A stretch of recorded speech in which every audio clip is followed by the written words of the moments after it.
السلام علیکم ورحمۃ اللہ۔ مسئلہ سجود السہو بڑا مسئلہ ہے، اہم مسئلہ ہے، اور اس کی سمجھ اور اس میں اس کا تفقع بھی بہت ضروری ہے۔ اور اس کا خلاصہ یہ ہے کہ جن حالات میں نبی صلی اللہ علیہ وسلم سے سہو ہوا ہے، اور وہ ظاہر ہے کہ وہ سہو بے اقتضائے بشریت بھی ہوا ہے، اور اس لیے بھی کہ آپ ہمارے لیے قدوہ اور نمونہ تھے۔ اگر سہو نہیں ہوتا تو بعد میں امت کو اگر نماز میں سہو ہوتا تو وہ کیا کرتے تھے۔ اس لیے بھی دین کی تبلیغ کے لیے ضروری تھا کہ آپ کے ذریعے یہ سنت آپ کی امت کے لیے باقی رکھی جائے۔ اس لیے اللہ تعالیٰ نے آپ پر سہو جاری کیا، ورنہ وہ قادر مطلق تھا کہ اپنے نبی سے سہو نہ کراتا۔ لیکن ایک تو یہ کہ وہ انسان تھے،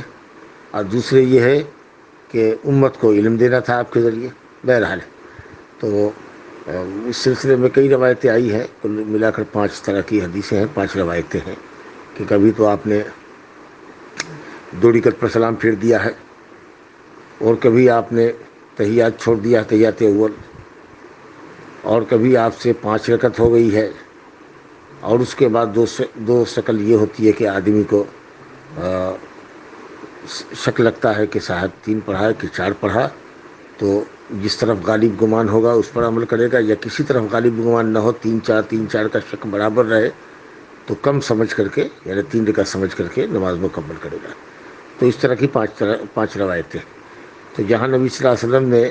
سجدہ یہ تحیات اول چھوڑ دیا ہے، اٹھ گئے ہیں سہون، سہون اس لیے کریں کہ اگر کوئی جان بوجھ کر کے چھوڑ کے اٹھ جائے گا تو نماز باطل ہو جائے گی اس کی۔ سہون اگر اٹھ گیا ہے تحیات چھوڑ کر کے تو قبل السلام 2 سجدہ سہو کا کرے گا، اور اس کے بعد دائیں بائیں سلام پھیرے گا۔ اگر تحیات درود دعا سے فارغ ہو کر 2 سجدہ سہو کا کرے گا،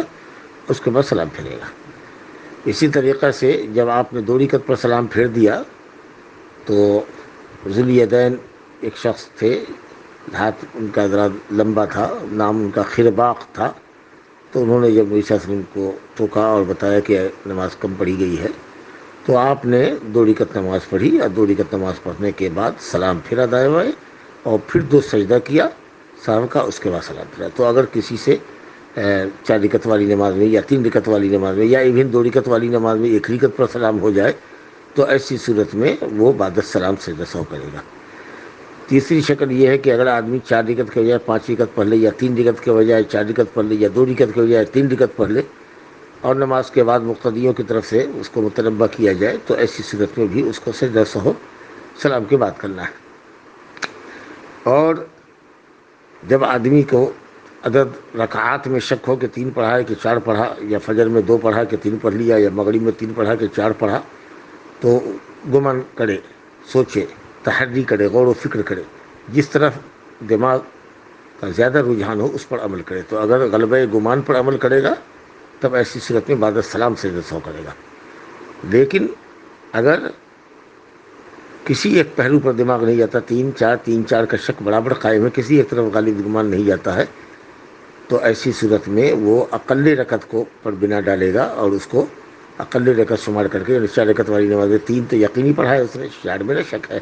تو 3 رکعت پڑھ کر کے، اگر 3 رکعت سمجھ کر کے اگر وہ سلام نماز کو مکمل کرتا ہے 1 رکعت اور پڑھ کے، تو ایسی صورت میں قبل السلام سجدہ سہو کرے گا۔ یہ 5 شکلیں کی۔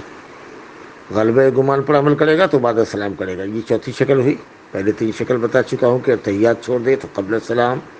2 رکعت پر سلام پھیر دے یا نماز مکمل کرنے سے پہلے سلام پھیر دے تو بعد السلام، رکعت جتنی پڑھنی تھی اس سے زائد رکعت پڑھ گیا تو بعد السلام، یہ 3 شکل ہوئی۔ اور رکعتوں کی تعداد میں شک ہو تو دو حالت ہوگی، یا تو غلبہ گمان پر عمل کرے گا جس طرف دماغ غالب جا رہا ہے، چاہے 3 ہی پڑھ کے نہ دماغ ذہن غالب آئے، تو ایسی صورت میں وہ بعد السلام سجدہ سہو کرے گا۔ اور اگر کسی بھی طرف ایک طرف دماغ کا زیادہ رجحان اور میلان نہیں ہے تو قبل السلام سجدہ سہو کرے گا۔ یہ 5 شکلیں حدیث میں آئی۔ تو ان 5 شکلوں کے مطابق جو شکل بھی اگر کسی کے سامنے پیش آتی ہے سجدہ سہو کی تو اس پر وہ عمل کرے۔ لیکن اگر ان کے علاوہ کچھ اور صورتیں بھی آ سکتی ہیں تو دیکھنا یہ ہوگا کہ نماز میں نقص پیدا کر دیا ہے، نماز میں ہم سے نقص ہو گیا ہے یا زیادتی ہو گئی ہے۔ تو اگر کوئی کمی ہو گئی ہے، جیسے کوئی تکبیرات انتقال ہے، جیسے سجدے وغیرہ میں جانا ہے، رکوع سے سجدہ میں جانا ہے، سجدے سے پھر سجدے میں جانا ہے، اس کو چھوڑ دیا آپ نے، تو اس طرح کی اگر کوئی بات ہوئی، یا سجدے اور رکوع کی تسبیحات واجبہ ہے اگر وہ آپ نے چھوڑ دیا، تو اگر کوئی نقص پیدا ہو گیا تو قبل السلام کیجیے، اور اگر زیادتی ہو گئی ہے، نماز میں فاضل عمل ہو گیا ہے، تو بعد السلام کیجیے، کیونکہ دو سجدہ سہو بھی اصل میں فاضل ہی ہے، نماز کے سجدوں سے فاضل ہے. تو اگر فاضل عمل ہو گیا ہے، زیادہ عمل ہو گیا ہے تو بعد السلام کیجیے، اور اگر نقص ہو گیا ہے تو اس نقص کی تلافی نماز میں سلام کرنے سے پہلے کر لیجیے، تاکہ نماز کے اندر ہی اس نقص کی تلافی ہو جائے. ھذا وباللہ توفیق، وصلی اللہ وسلم علی نبینا محمد وآلہ وصحبہ اجمعین.